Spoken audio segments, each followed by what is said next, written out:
Hello, everyone. Welcome into the podcast today. So, today I'm so excited to introduce you guys to my friend Sarah. She is a hypnotherapist and astrologist, and she's going to be telling us about what we have coming up here February 20th, as well as the rest of the year. I'm so pumped for you guys to meet her. You guys are going to love her as much as I do. Sarah, thank you so much for being here with us today. If we could just start by you giving us a little bit about yourself, what you want us to know. Okay. So hello, I'm Sarah, and I am I have my AA in body mind psychology, and I'm a licensed clinical hypnotherapist, but I love to incorporate astrology into my therapy sessions because it is it has been life-changing for myself and for my clients, and it's it's just it's wonderful. It works as a blueprint, as a tool to use in my hypnotherapy. And so it helps the client get to the root of, you know, their stuff. It's just really good on many different levels. There's wonderful things about it. But yep, that's Mhm. me in a nutshell. I love it. Honestly. So, of course, I do hypnotherapy myself too. And when I heard that Sarah does this with astrology, I'm like, what? This is amazing. And so I'm like, well, kind of tell me about how this, can incorporate and really truly help people. And so you were talking before about like, let's say that somebody's feeling a certain way. Maybe they're super stressed or they're overwhelmed or something, and they're thinking, oh, something's wrong with me. But then you look at their chart and you can tell them a different way. So tell us about that.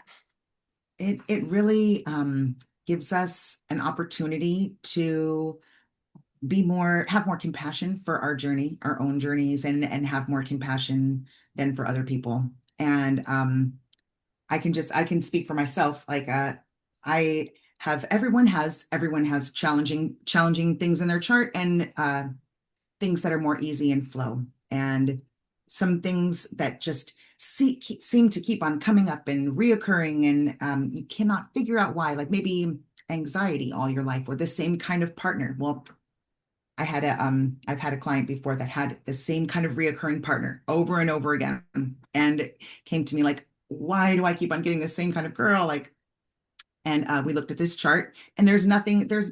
Right off the bat, you look at the chart, and it doesn't look like there's anything, but you look a little closer, and he's got, like, say, Mars is in the first house of the self, and so he has like a lot of he wants to control things, and it's in Libra, the sign of relationships. So he wants to control his relationships. So then, even like it took he was in a terrible relationship and ended up breaking up with the girl in, like, he had been on and off for years, and broke up with her like within like 2 weeks, and it was very unhealthy, and it happened so quick, like 2 sessions, and we were able to get deep. And he was very reserved also, which is, I think, the biggest way this helps is to get rapport with your clients. Mm-hmm. And I feel like sometimes rapport can be gained without even meeting them first, without even the first uh session, because, like, you see what's going on with someone, what they're struggling with, and then you look at the chart. Oh, there it is. And then you can form a dialogue to work with them, even the first session, and change can happen right away. I love that. Yeah. It's cool too that it gives you like a different perspective. So I know for myself, I've had many readings throughout the years. And one time I did one that was joint with somebody else. And so, they took our charts and lined them up on top of each other. And I was told some really profound things. So, like, this was a relationship that I had. And so I always felt like, they provide in this way. Oh, and I need to too. So, they give the money and blah, blah, blah. So it was like, okay, well, I need to give the money. And, they're doing this, so I need to do this. And I remember, I'm telling him this, and he's putting our charts on top of each other. And he looks at me, he's like, what?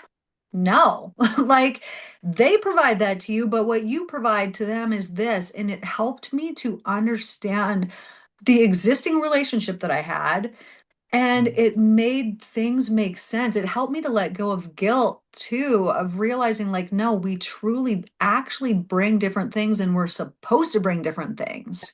Perfect. That's the perfect point. Yeah, like it really, you can start focusing on, instead of focusing on what the issue is, then you can see, oh, okay, well, this might be happening, this energy might be happening in your life right now because of this in your chart, but let's focus on like, what are the good qualities that you have that can help you with this issue that you're going through? And it's always found, you can always find it in the chart. Like we focused on his strengths, this person's strengths, and he was great at like, relationships were his core, were the core part of his life. It's in the first house of self-discovery, Libra, wanting to have a balanced relationship. And so, but he was also, we could find a bunch of qualities in him that would express that. And so that he could find a partner that is more in balance with him, because that was so out of balance. And explaining to this person that like, oh, okay, you're out of balance and like you're seeking balance, you're seeking something different, and it made sense. And he was able to, Hmm. and he was born under a full moon too, which we used in hypnosis. I like to use I like to use the archetypes in hypnosis if they pertain to the issue, and like, I mean, and the person's whatever they're trying to work on. And if the person is resonating with it, of course. But like it's helps on like an imagery journey or something like, and then let's follow your full moon because it was a full moon when you were born and it's bright and it's lighting up your path, like type of thing, you know? Okay, okay. So speaking of that, I know that I was born on a new moon. What do you know about about this? Because I remember reading about it, and at the time I was like, "Oh, that's me. That makes sense." That means Um, it was dark when you were born, that there was no mhm. light from the moon. And so it's got your shadow side. And you have a lot of, I think you have your black moon Lilith is like conjunct, which is your shadow side of the, which is the shadow side of the moon. It's the feminine dark energy. And I think I want to say it's conjunct with your like Mercury and your sun or something. I wrote it down. I did. I think, yeah, it's conjunct with your sun and your moon and your Neptune, which is like it's like the dream and who you are in your core, and your shadow self is all connected with the other side of the moon self, which is like even deeper. The emotion, I'm sorry, the moon is like your your emotional body and how you want to give emotion and how you want to receive emotion. And then the black moon Lilith is the other side of the moon, your deep shadow self, like where you have a lot of um work that you can do that you aren't even aware of. Like it's behind the veil kind of work. Like Mhm. conjunct, and they're in that they're, yeah, I don't remember where I was going with that, but So what would kind of be the difference, let's say that you're born on a new moon versus full oh, moon? the Like, new will this play out throughout your entirety of your life, or only for like a moon. certain period of time, or like how does that work? That's a great question. And then that's like so people can get very discouraged if their chart is more challenging, because some people have more challenging charts than others. And like Mhm. say someone sees their chart and they're like, oh my gosh, I'm doomed. Like this is just awful. Like that does kind of happen. But the good news is that your chart is not concrete. It's not your like you're not like destined to live and abide by your chart, because there is a progressed chart, which is the chart that's in the sky right now. A chart is just basically like a snapshot of the heavens. And so if you took a snapshot of the heavens right now and you placed it on top of your natal chart from when you were born, it creates a different chart.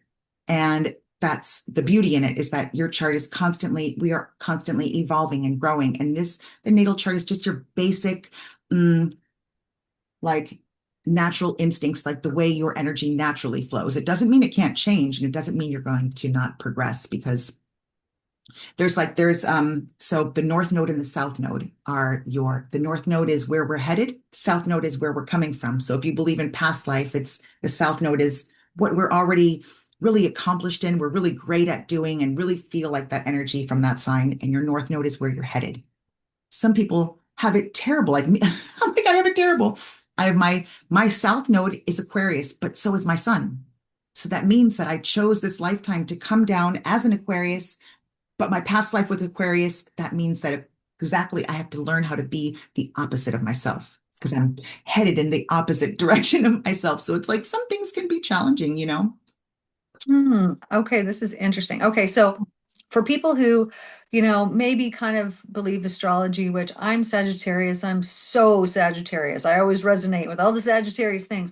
But some people don't. They find that they're like, okay, maybe I don't really resonate with my sign. So what could you tell us about the fire, the earth, the wind, like how that can play into it? Because maybe people would resonate more so with the elements.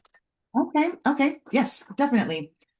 First, I could say something to start that off.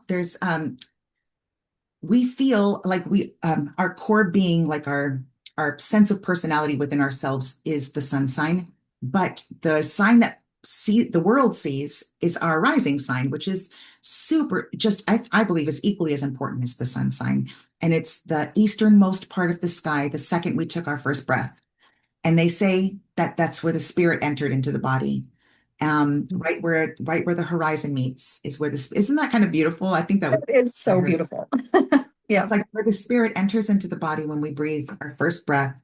And so it's the way that the world sees us. And so I'm a Cancer rising.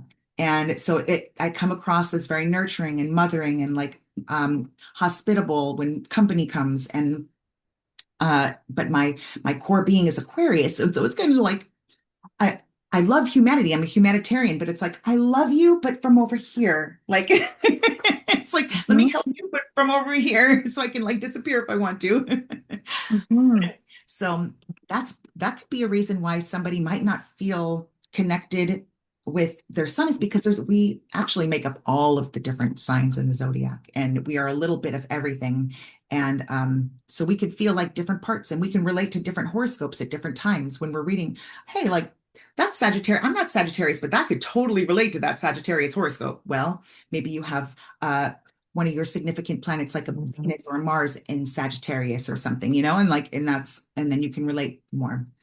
But then when it comes to the elements, um, anyone can get their chart for free on astro.com. And there's a whole bunch of other websites also to get your chart for free. But if you pull up your chart, you need your time of birth, place of birth, and date of birth, obviously. And it'll tell you how many planets that you have in fire, water, air, and earth. And what's really cool about this is that whether or not you believe in astrology, everybody can relate. And because everyone believes in the elements, and each planet is an archetype of a certain element. I'm sorry, each zodiac sign represents a different element, like Aquarius is air, Sagittarius is fire. So let's can we use you as an You example? can use me as an example, totally. Yep. You have a ton of planets in Sagittarius. That's why you really resonate with that energy, that fire energy. And you also have a lot of planets in Earth, in Capricorn. And so Capricorn is the very last Earth sign of the zodiac. And so is Sagittarius. And you know what else is cool now that I'm thinking about it? Because I just looked up your chart. Most of your planets are in the final degrees of those signs, which means that this lifetime you are at the end of those lessons. You really have mastered being all earth and you've really mastered fire. And so next life, you will probably be a lot of water and a lot of air, unless you incorporate those into your world. Now, when we are missing an element, it it helps us learn other ways to be. Like, okay, let me hang out. Like for you, for example, like you could say, since I'm lacking water, you find someone else that has a lot of water, another water sign. You probably wouldn't connect with them like right away, but it might be somebody like, oh, okay, well, I wouldn't really, but you just can look at that person and kind of notice the way that they go through emotion, because water is the emotional body. And then you can be like, okay, I could do that. That, no, not so much. And then you can like you can learn and study from other people. Like me, I'm missing earth. And so I love having friends that are grounded. It wouldn't be my first pick in friends most of the time because like earth and air don't mix. But if any, we all want to evolve and we all want to grow. And so I like to challenge myself. And so it's good if you want to, you know, if you want to incorporate some people are born very balanced, lucky, and they have all the elements very beautifully harmonized. And there's other ways to look in it in that, but a lot of people are missing a little bit of one element, and some people are missing a ton. Like Right. So how does that, so me being, fire and earth, what does Yes. that mean? And then what does that mean for what I'm missing? Oh, good. Okay. Um, so Earth is practical. Earth is, um, I'm going to make sure everything is taken care of before we walk out the door, and everybody's got all their bags packed, and they are very grounded, obviously Earth grounded. They make very rational decisions. They kind of like the rules. They like to stick by the rules, and they are kind of set in their ways. And they're sturdy like the trunk of a tree. And then we've got water, which is the emotional body. And someone with too much water might um, be overly emotional and not think all kinds of things like express too much, maybe like cry all the time or something like that, or not be able to. But balanced is in tune with their emotions, and lacking might be might look like somebody that uh, holds their tears back or likes to stand firm and strong in a time of emotion when emotion is is healthy to be felt, right? And so let's see what else. Then the fire is very driven, super driven. You can see the project and you'll be the first one to complete it and you'll do it great most of the time because you're this, Mhm. well, actually, Sag, each fire energy is a little bit different too. The Leo fire is like, I want to be seen, and the Aries fire wants to be seen too, but the Aries fire is the beginning and it's very um impulsive, can be impulsive, the lower energy of it. And but the higher vibration will be the one to be the first to cross the finish line. And then Sag is more like Sag, you guys are very driven, but you especially also because you got the ninth house. You have a stellium in the ninth house, which is wisdom, your higher wisdom. You're constantly seeking knowledge. You want to learn everything, and if you see something you want to learn, like you're like, oh, astrology, and like you're gonna learn whatever you can about it, and you're gonna like dive deep, and you like to learn a lot. And then the air is I have 5,000 ideas and I can't explain them all at once and it all wants to come out of me right now. And that's me. I've got like a ton of air. I have an air, uh, perfect complete triangle with all three air signs, all connecting, all having conversation with each other. All the planets are like an air in my chart. So it's like I got a lot to say. Not a lot of time to say it. I love this because really it speaks to as well that we're all so different. We were all born and meant to be completely different. And that, sometimes we might see somebody and we're like, oh, look at them doing that thing over there. I wish I could, whatever. And it's like, man, that's not your thing. It's not your thing. You got your own thing. And just that we're all, so It's unique and we were born this way. Yeah, Mhm. it's being able to accept all parts of ourselves, and I think that that's kind of going around in the collective right now. Also, like I feel like we need to give ourselves permission to be ourselves, and then give other people permission to be themselves. And I have it tattooed on my wrist. To each his own is beautiful, and it's just like for everyone. We just I have it tattooed right here, so like I could constantly look at it and show like it's like let others be who they want to be, and Yeah. and accept ourselves. I think that's the biggest gift that astrology has given me so far is being able to accept all of the parts of myself that I've struggled with. I know too, for similar, like however many years, this is probably, 10 years ago or so, somewhere around there. I remember having a reading and he was seeing such specific things of like, okay, well, this last weekend in May was probably a little tough, and all these things are clicking in of like, oh, that's when that happened. Like this was when somebody reemerged from my past after like 20 years, or not quite, but close to that. And it was like he could see that in my chart, which it just gave me so much peace of Mhm. mind to know all of this is happening exactly when and how and all, like it's part of a predestined plan. And so it can help you to let go of, stress, guilt, blame, all kinds of things when you can like literally see in your chart, well, this is exactly how it was supposed to be. And disease, and that's why, and that's where disease can be lifted too from the body, because I think that like disease is a dis-ease in within the body, and a dis-ease comes from emotional something holding on, something that we're holding on to emotionally most of the time. I think that that's what there's Mhm. a lot of studies are starting to show about cancer, and Oh, that yeah. it's the emotional body. And cancer is not hereditary. It might be run in a family, but it's all because that family has that one emotional trauma or issue. And so Mhm. the chart can not only help see like what's happening now, or it can see sometimes the energy of the future, and it can see back to your childhood, and it can see back to previous lifetimes of some healing that needs to be done. Like you were saying before we started recording about the collective, the unconscious collective of wanting to heal ancestral trauma is like huge right now. And Mhm. it is, we are awakening to the fact that that can be possible. Even, Yeah. I never heard of a conversation like that, like maybe a year or two ago, you know? Yeah. It seems like to me, like, because I've just noticed this with the pattern with my clients of, for years, okay, everyone's doing self-healing, we're doing this. And then all of a sudden, just within the last year, it was like, dang, everyone I'm working with, they're all, and I'm not guiding them to this, but they're all going to past lives for their healing and they're all doing this ancestral stuff. And it was like, okay, it's time now because Yes. all of us are coming online. We're all waking up. And if we still have distorted energy within us, meaning our ancestral stuff that we agreed to clear, we're not getting accurate information. And it's like we're stepping into the time of truth. And so we have to clear out all this stuff because when you get information and it's distorted by your own energy, it's coming out and it's not actually the pure, clean truth anymore. And so it's Mhm. like this is time as Or a it might even get collective. stuck.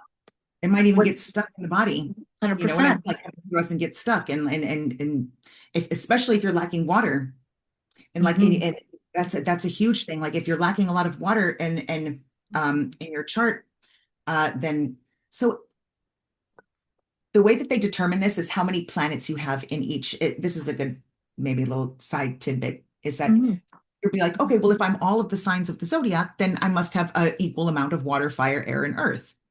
Well, they determine it by what planets you have in what sign. So, for example, you have I think you have Sun, Mercury, Moon, and you have a couple of asteroids that are all in fire. And then you have all of your outer planets. I think most of your outer planets are in Earth.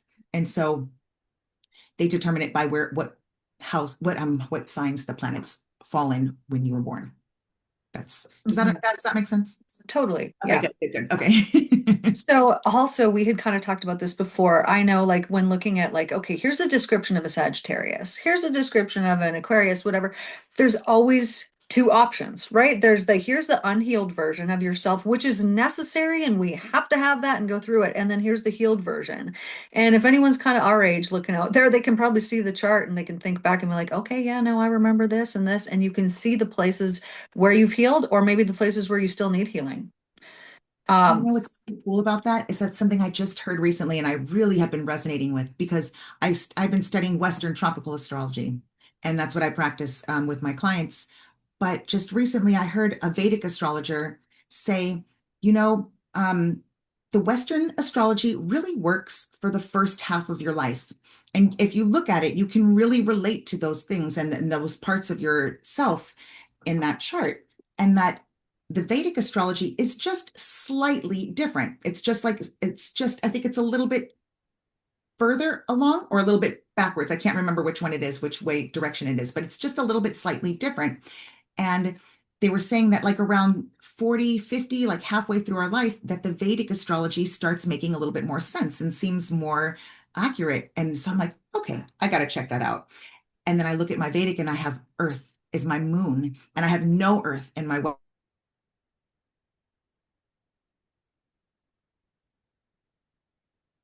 mm, oh,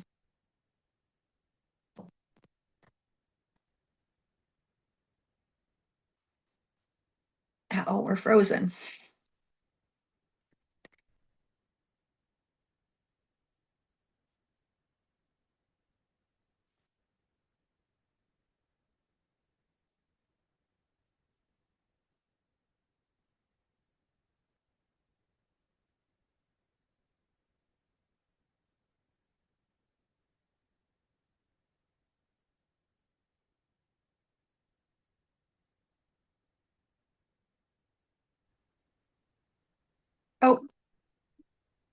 That Way was back.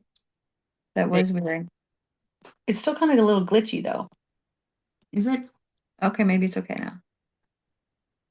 Maybe not. Okay, what were we in the middle of saying? I don't remember.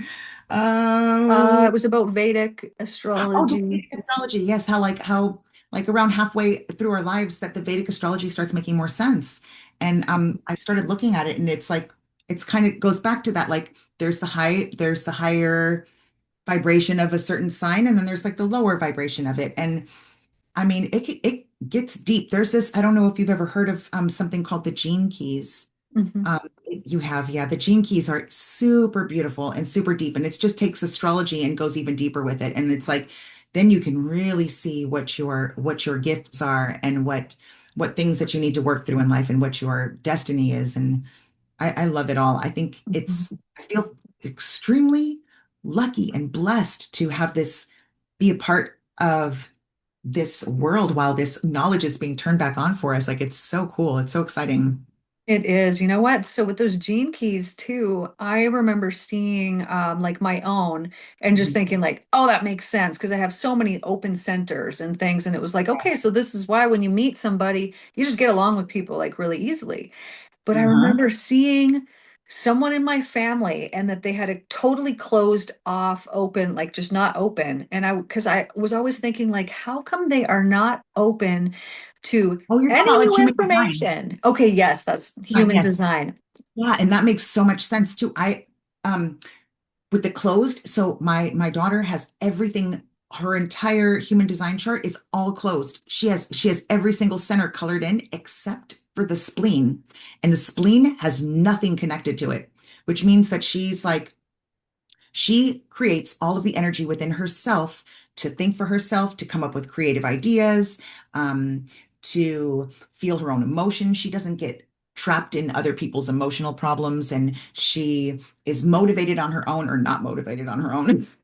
But like she's very rooted in herself and very short. But when it comes to intuition, she has like she doesn't possess her own Yes. intuition. She looks for the outs looks to the outside world for it. And I'm Mhm. ruled by my intuition. So it's real the human design is so beautiful. I was able to look at my parents and my kids and see it feels like you can see why you chose your parents.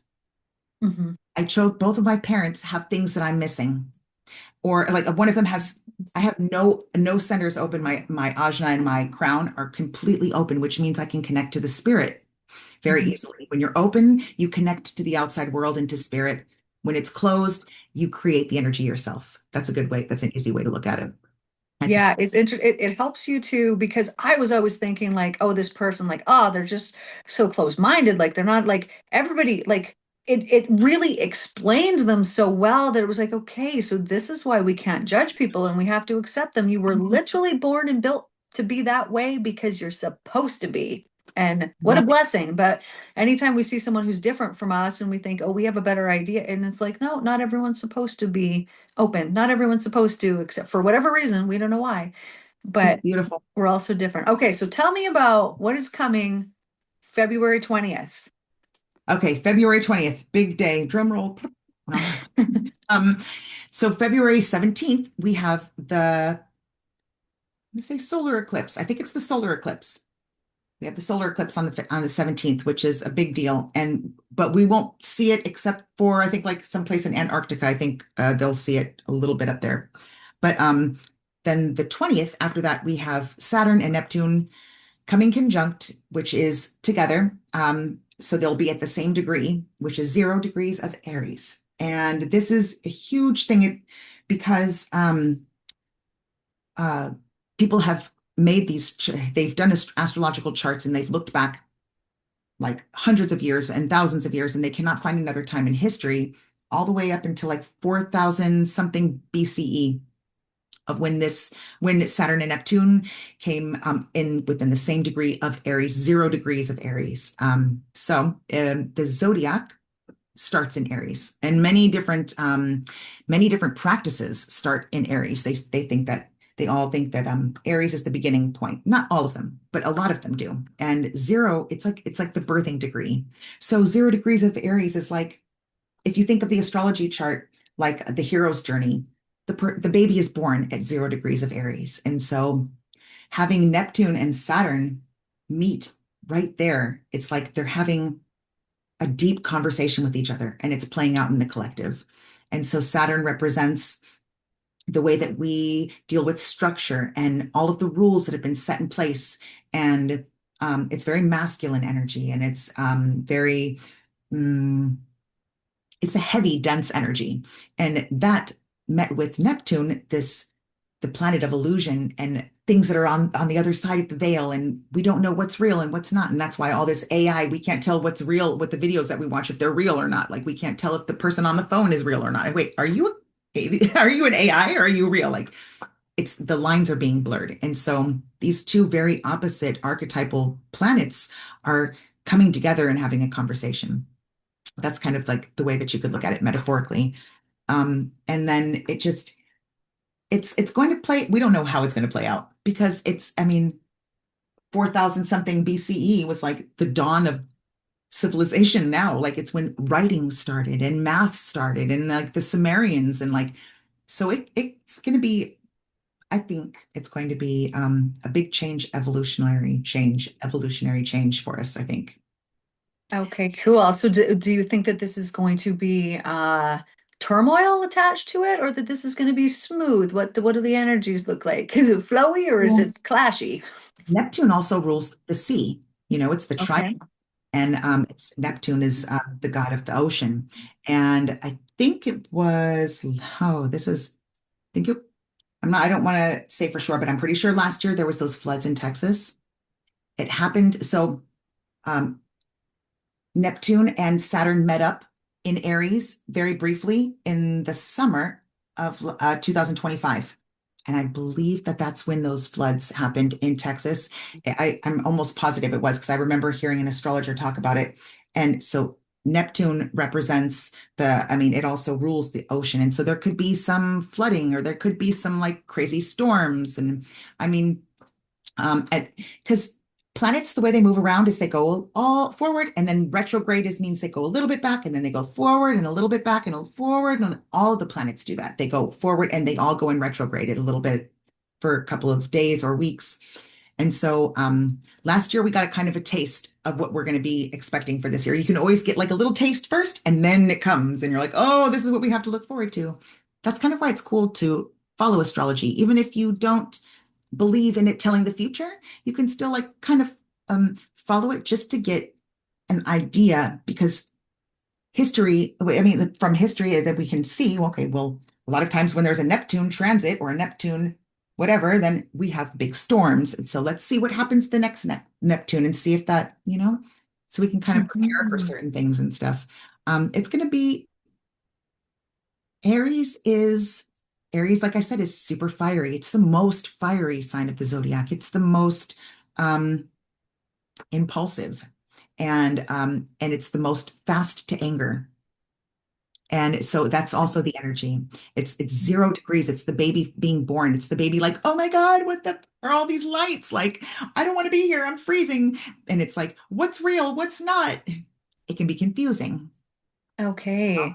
So like your prediction for what's going to happen around that, and we know, that things start to happen, usually a few days before, a few days after. What is your prediction for this, and that it is attached with this solar eclipse too? Like, what does that do? Does that Okay. amplify it, or how does that play? Definitely, definitely. It's not going to be a total solar eclipse. Gosh, I wish I could remember more information about this. I think it's in Virgo and Pisces, I want to say. Virgo and Pisces. The solar eclipse and the lunar eclipse that are happening at the beginning of the year. And then the final solar eclipse and lunar eclipse at the end of the year will be in Leo and Aquarius. And so they're switching too. Last year we had Virgo, Pisces, solar and lunar eclipses also, and they switch, I think, every 2 years or year and a half, 2 years. But so what that means is like uh, so when there's a solar eclipse, it's the sun being blocked by it's so that it's like our light is being dimmed, like it's a veil is being put over our eyes, and what's being hidden, some things it represents things that are hidden. in our reality. And the moon represents things that are being lit up because it's like, oh, it's bright, it's super bright. Or no, I'm sorry, that's a super full moon. Sorry, scratch that. Lunar eclipse is when the moon gets dark. And so our shadow side is like suppressed. And it's very metaphorical. Like all of these stories around astrology are very metaphorical. And if you think about it in that sense, like it kind of makes sense. Like, I don't know, it just makes more sense, I think, if you think about it in like stories. But so what that means is that I want to say solar eclipse. Solar eclipse is happening before the 19th, I'm sorry, the 20th of February. And it's just going, I'm not sure how it's going to affect the other, but it's one of the layers that's on top. We have so many different layers of things that are happening astrologically this year that it's a lot to take in. And I think that the human collective can feel that. I think that we Mhm. all feel like we can all, in some kind of way, relate to the archetype of being born and not knowing what's real and what's not. And what's happening in the government is a good example of that. And mm, our blinders are coming off and we're becoming more aware. And then it's like we have to be careful for uh, things online that we watch that are not accurate because it's we're not going to be able to tell the difference. And that's a huge thing coming up with this energy is like to be aware of false. Oh, that's another thing. Aries is the prophet. Aries is the hero. And so there's going to be a lot of energy of people claiming that they know something. And an astrological chart is never concrete. I don't know. Did we talk about this yet? About the concrete part, about we always have the opportunity to change. Mhm. And our birth chart and the natal chart and the chart that's right now in the sky says it's always changeable. We humans have the ability to change and nothing's set in stone and it's not concrete. So I feel like in the collective energy, if I tune into it, there's almost this really tense, like high energy feeling that's going here. And to me, this is a subconscious anticipation of what is coming. And people are excited for it, but at the same time, nervous for it. But at the same time, they just know that something's going to happen. And that's the energy that I'm feeling. yeah, And it does feel like it's associated with what's coming here. Maybe on the 20th it begins, but it feels like it just keeps amplifying and getting more and more powerful throughout the year. yeah. So we talked too about this summer. So do you want to tell us what's coming this summer? That there's what, five planets that are all going to be hanging So out doing their we're thing? all, I think by the end of the year, we're going to have all of our planets. Actually, we are by the end of the year going to have all of the planets in fire and air. And Okay. so if you think about that collectively, like the air fuels That's the fire, yeah. and it's like, and the planets, I think the signs that they're going to be in is Aquarius and Gemini. We have Uranus going, I think that's the summer. We have Uranus moving into Gemini, which means for the collective, which means and this is all for the collective and for the person and for the self. It affects us all individually and the collective. Um, and it means so Uranus represents thinking outside of the box, being a rebel, standing up for what you believe in, even if it's against what everyone else is saying, going against the herd, thinking for yourself. And it also represents abrupt changes that can be sudden and can be disturbing at times. And that's moving into the sign of Gemini. This is another thing. All of the outer planets are moving signs. So the outer planets move slowly around the sun, and there are 30 degrees in each sign. And so when an outer planet switches from one sign to a next, it's a big event. No matter which planet it is, if it's an outer planet switching signs, it's a big event, and the collective feels it. And there's many, many examples across history where this has happened with all of the outer planets. So we have all of the outer planets switching signs this year between last year and this year, which is huge. It's a huge thing. So we are they're all that means that they're going to be in 0 degrees of these new signs. So it's like this new, brand new collective energy. So it's Gemini likes to talk a lot, likes to debate, likes to weigh out their options, can't really make up their mind. Um, Very social. It's a social sign, and they just love to talk and love to make friends um, and love to talk about why they're not friends or and just love to talk. And so. for abrupt and sudden changes, the planet that represents that to move into a sign that loves to talk about things, there could be mm, that could be volatile. You could see how it could be volatile, but it's also, think about it like this. When you're at the top of a roller coaster and you're super excited and you're scared, it's kind of that same sensation that you get right before you're going to walk into a courtroom. Anxiety and excitement, or like fear and excitement, kind of like are the same kind of tension and excitement. It's just all in how we choose to perceive it. Hmm. That if we stay on the positive and we stay on like if we stay positive about things and keep that positive outlook, that we will see the world as a positive place. I've been learning that more and more every day, and like that, Hmm. just Yeah, stay on.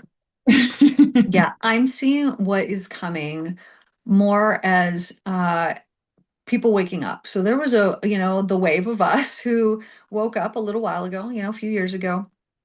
And then there's another one that's coming right now, and I'm seeing, it's happening because people are seeking information. They're like, "Hey, I need a spiritual, mentor. I need something." They're like really seeking. I see this amplifying huge time, but I also see all of us who are awoken and what's coming, that we're going to be able to help people navigate through this because, as you know, we've already talked about this electromagnetism. What you put out, you get back. And I think that this is already being amplified and that's already speeding up. So people are seeing that more like, okay, that's really real. And, however many years ago when manifestation, The Secret first came out, they were kind of there. They kind of knew what they were talking about, but we understand this now on a spiritual level, on a deeper level of what's actually occurring right now. So no matter what comes throughout the next year, I just feel like, yeah, man, it's necessary. It doesn't mean that it's going to look beautiful, but all the things that led to my enlightenment did not look beautiful either.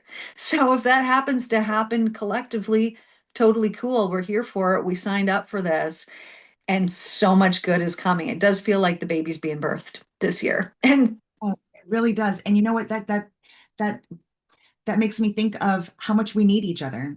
yeah. And I heard something very beautiful. Somebody said, they were like, I feel like I want to help people spiritually, but I feel like, there's so many people out there already doing it that I feel like maybe, like it was beautiful though, what the woman said to this lady.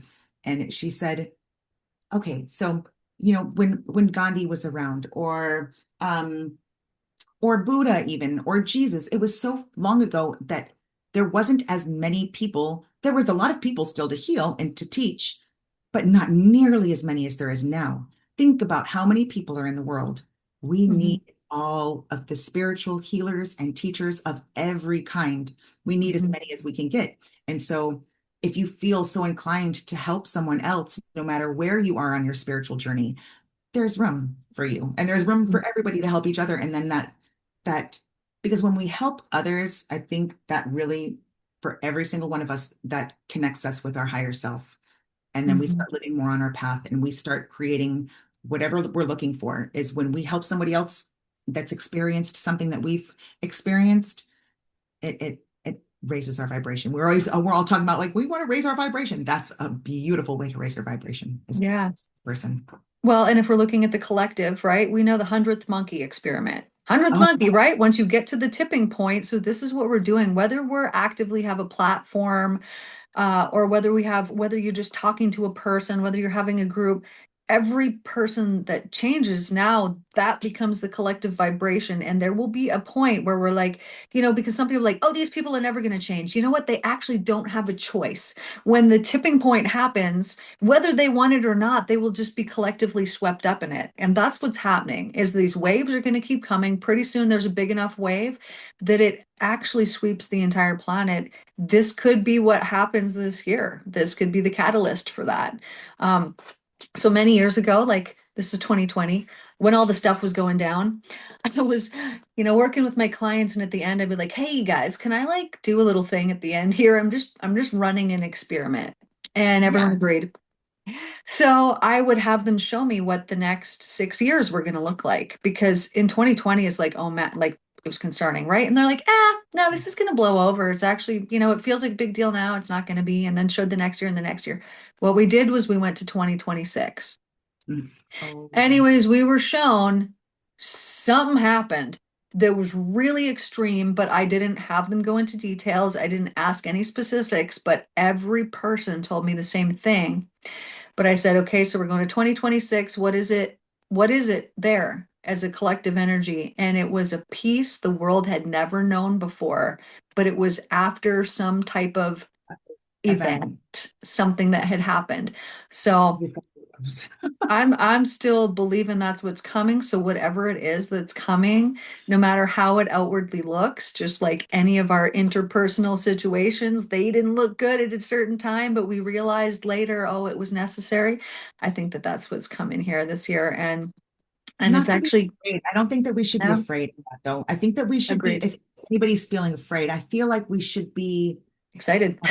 excited because it's a big event and it could create a lot of people. It could equal out to a lot of people not being here anymore Mhm, physically, mhm, but we don't. I truly believe that the spirit doesn't die, and that mhm, if we still have unresolved business, or we still have more lessons to learn, which we love, we choose to come to Earth. Everywhere mhm, else, I believe, is so much like easier and just like free and floating. And there's lessons to be learned in other places of the universe and other pockets. But I believe that Earth is like it's like a game. We get to come down here and play the game, and it's a difficult game sometimes, but we know it is, and it's fun. It's like we get to go away from home, like, hey, we get to go have fun, and it's like camp or something, like, and we get to learn all these lessons. It's a school away from home. mhm. And if you start to see life like that, and you just really start, I think this is a perfect opportunity since we are feeling collectively like something is going to happen. It's what a beautiful opportunity that creates for us to really get in touch with our higher self and start living up to our highest purpose, our greatest good, you know? Mhm. It really Yep. does. And if we don't feel like we can, or we don't know what our purpose is, or don't know, I mean, that's where people like you and I come in, you Mhm. know? There are so many wonderful ways that are so much faster than traditional talk therapy. You Oh know, like, yeah, wow. agreed. We No, know like this. you can spend years in talk therapy and never, and yeah. So Yep. Like I've had going many things, clients. astrology, even if you just know your basics of astrology, you can really learn, you can learn a lot about a person even before you meet them, and then be able to tailor your hypnosis according to that person's like temperament or their personality without having to do a whole questionnaire, or like really get to know them. Like you'd be like, okay, they've got their Mars in the first house. That means that they have a little bit of, they want to be in control. So then you can talk to them with a very motherly tone or whatever. You know what I mean? Like however you Hmm. that they'll relate to and Yeah. accept. So it really is, even if you just know the basics and you know what each planet archetypal energy represents, and what each sign kind of basically represents, and then what each house, then you could be like, oh, okay, this person is going to feel like this in terms of like fourth house, big one. If you look at someone's chart and you see fourth house and you see a lot of planets in fourth house, it means ancestral trauma or ancestral things that they need to work through, karmic things that they need to work through. It represents the house, the home, the past family, and things. Okay. So That could be very helpful information. So I know we've talked about this as a theme, but I mean, this has been going on for years, as long as I've been practicing, that I would regress people back. So let's say somebody's like depressed or sad or whatever they got going on. Take it back and I will ask, what percent of that is actually yours? And almost every time it'll be like 30% is theirs, and the rest is ancestral, or they're holding it for somebody, or they're whatever. But it's just asking the question. And I like when I ask the question too, because they'll kind of be like, what? Oh, yeah, oh, and then they'll give me the answer because they're not thinking it's not theirs. They've never not felt it. They've claimed it as their own because it is, because they brought it here to heal it, but it's actually not their own. yeah, that's true. I saw a beautiful um clip of a woman doing hypnosis on someone else, and the woman was like um carried tons of water weight. She was like super bloated her whole life, and she had all of these health problems because of it, and none of the doctors could figure it out. And come to find out, she didn't believe in past lives, and she just was doing regular hypnosis, and she went into a past life, just like you were talking about with some of your clients. And Hmm.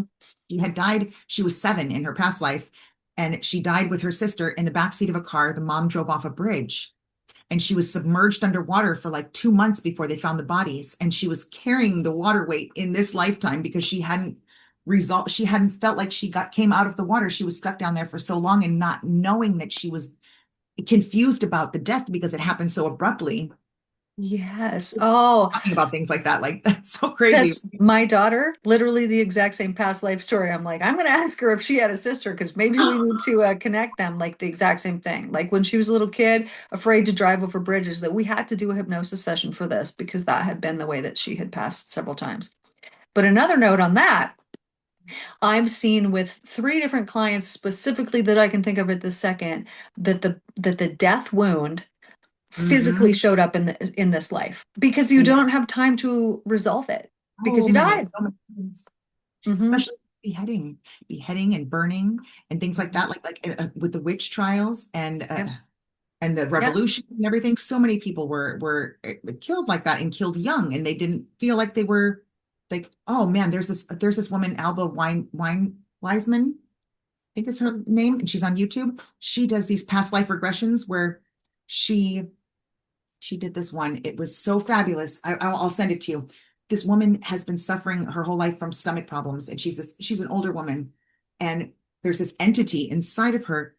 So when people take psychedelics, sometimes certain psychedelics like maybe DMT or ayahuasca, and also when you have a near-death experience, your the veil is thin, super thin, and if you aren't doing it consciously, it opens you up to the spirit world.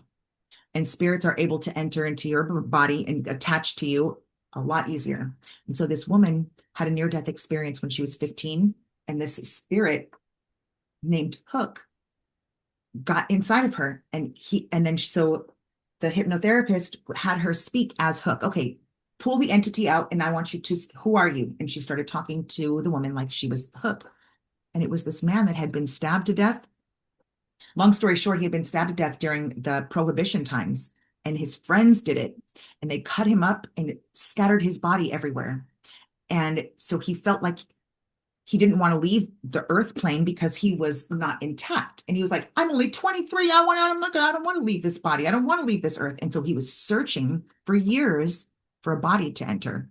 And he had his eye on her, and he entered her as soon as she almost died. And she'd been suffering ever since. And so it was beautiful. What happened in the session is she was able to walk him through because he was like, I don't believe in the light. I don't go to that hallelujah stuff, and talking with a different voice, everything. And she helped Hook guide him to the light, and his spirit went on, and she was able to go on with the hypnosis and stuff. Like amazing transformation can happen, like you were saying, with past Hmm. lives, us holding on to that death wound, and Hmm. people having This, throat problems and things like, yeah. So if anyone listening to this has a physical issue that you're like, I don't get it, and it's been your whole life, definitely explore it with hypnotherapy. I'm thinking about, I was working with a woman who had anorexia, but only because she couldn't eat. And she was like in her 70s because her body just wouldn't allow her. So we go back, we go back, we go back. She goes back to the womb and her mother has passed. So she can't even like confirm this info with her, but it doesn't matter because she healed just from seeing this. She goes back to the womb and she says, I feel like I'm being poisoned. And so she knew her mother did not take thalidomide because her mom would tell her, oh, I'm just so glad I didn't take that thalidomide because, we know the results of what happened with that. But this was when she was born, was during this time. But she must have taken something else other than that thalidomide because this little baby believes it's being poisoned, goes in, causes all kinds of issues. The woman, in her 70s, all it took was this to see this, and now she can eat like she's fine. So something she suffered her entire life with was gone from one session of well, seeing that. So if anyone like this is the best because this that was my very first hypnosis session too. oh Didn't my believe in past lives. God. I was like testing it out like, well, I don't believe in it, so let's see what happened, but my whole life changed after that.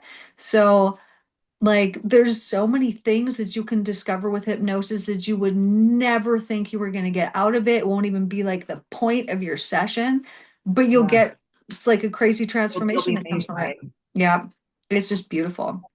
A lot of people in the collective that are suffering from problems with weight gain is Hmm.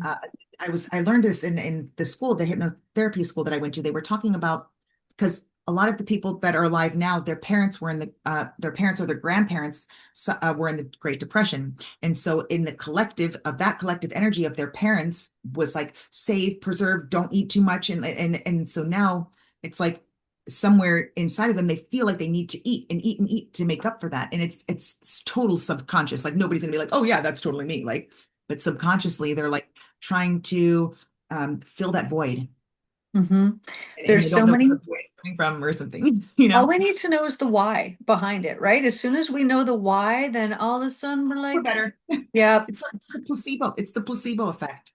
Do you Hmm. know that I read some research that the placebo effect is in studies like across the board, that is coming up being more likely the way that the study goes is with the placebo rather than the medicine that they're testing for like all the different types of things. It's really it's where our lights are turning back on. Yeah, I remember reading in some hypnosis magazine that doctors agreed that like 78% of presenting issues were psychosomatic, meaning they were all emotional, they were whatever. And I'm like, yeah, but when you really look at it, it's actually 100%.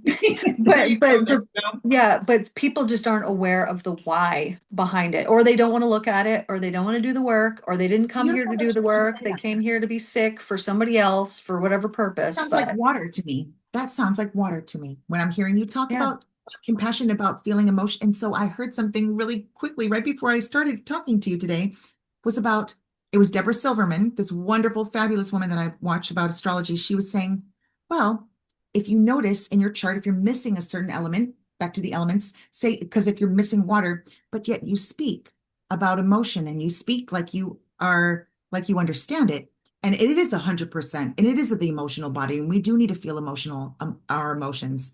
So hearing you speak like that makes me believe what she said was so true. She just said she was talking to somebody who had no earth. And she said, but you're so good at business and you're so grounded and you make all these great decisions. She's like, it's because you must have had earth in your past life. You must have had so much water in your past life. You've accomplished it. And Hmm. maybe this life was, okay, she's got to learn fire and she's got to learn earth, but you've Yeah. accomplished the water energy. And that's why you understand that it is the emotional body that caused that when we retain emotion, that it hurts our bodies physically. Hmm. That's I really know cool. that, if we're hurting emotionally, we're hurting physically. End of story. And if you're not, then it's probably playing out in your house or it's playing out in your vehicle because everything's the spirit. And so it's not just our own vessel. If we're like not open to our vessel to teaching us things, then maybe you're going to have to learn through your house. And now these things keep breaking and you have all this stuff. It's emotional. All of it, even that. And when we can understand that, then the best thing is we can heal ourselves because we're And not a this is victim of our own body, then we can absolutely heal ourselves. yes, yes. Mhm. I think that's beautiful. I think this is like the last this government, the whole government crisis, all this stuff that's going on. It's like their last stronghold trying to grab on to like any kind of uh Saturnian vibe that they have in the Saturn. It's like, oh no, we're going back to illusion. We're gonna go and we don't know which way we're gonna go and we're You know gonna what's get really exciting?